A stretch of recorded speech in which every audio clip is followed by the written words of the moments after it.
So, wasn't quite what I wanted, but we always just do this quick impromptu, like something to start the video.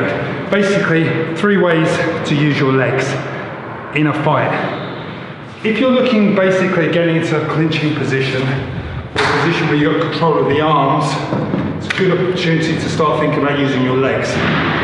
3 weapons to use will be kicks, knees, foot stomps.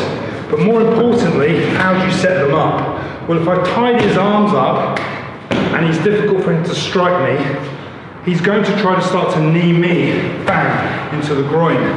So a good thing to do, and I like this a lot, you see it in judo, you see it in, a little bit in jiu-jitsu, but you see it a lot in judo as well, and you see it in a lot of traditional martial arts.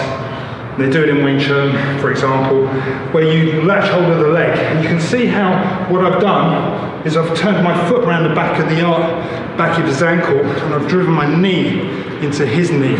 So essentially, I've made it quite difficult for him. And because he's rolling his foot, it takes his balance. Obviously, I've turned my body, keep my head down because he can headbutt me. I'm clinging onto his arms, and if necessary, I'll be grabbing hold of something. If you look around this way, I'm grabbing hold of his belt. Because I'm grabbing hold of his belt because it helps to tie this arm up. So I'm using everything that I've got to make it really hard for him. This arm's stuck under my armpit, so his arm's not going anywhere. Okay, try to pull it out, Nick. You see, it's not going anywhere. So I cut the hand.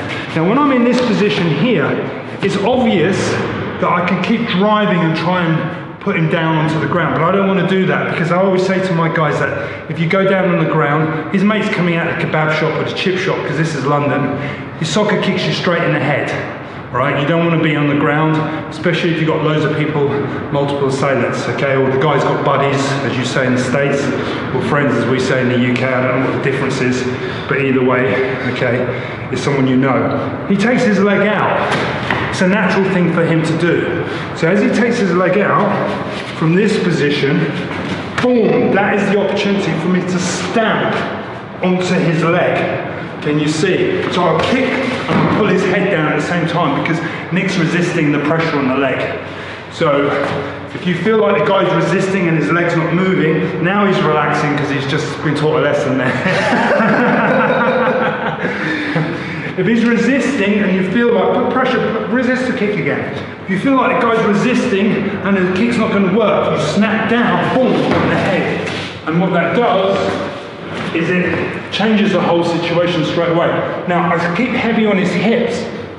The reason why I want to keep heavy on his hips, if you notice his hands are on the floor, his weight's down, I'll be punching him in the face, dropping elbows. But what's often a better thing to do is to kick the arm, in this situation, kick the arms out and then just start hammer fisting, not punching, because if you start punching, what happens is you punch the guy straight in the back of the head, cripple your hands. So what you really want to be doing is hammer fisting, basically, back of the cranium, back of the skull, but certainly not punching it because you're going to damage your hand. So the point of what I was trying to show is that when I go into the legs, if he moves his leg out at that time, then that gives me the opportunity, boom, to kick into the leg, here, into the knee in particular. That's one thing. Another action that works quite well is that when you roll the foot out, if the foot manages to roll, is to stamp. Difficult to do sometimes because as you stamp, you bring your feet together and the pressure can drive you over. So if you can understand that, that's good. But what you can do is step over, boom, and kick the leg over and drive him down. Driving him down is a good thing because as you see, as I'm breaking my balance, it drops his weight and it allows me to stand over him. Heavy knee pressure is important at this point because with my knee on, I close the knee, I close the other knee, and I trap the arm, which gives me free striking range on the guy. Now, these ideas only really work assuming you can get in, clinch the guy, close the space. We did a video on closing the space.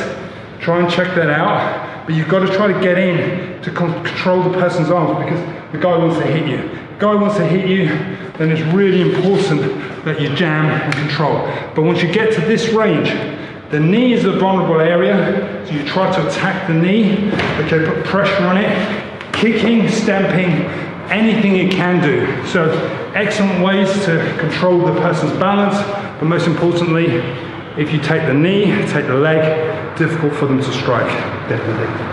Thanks for watching.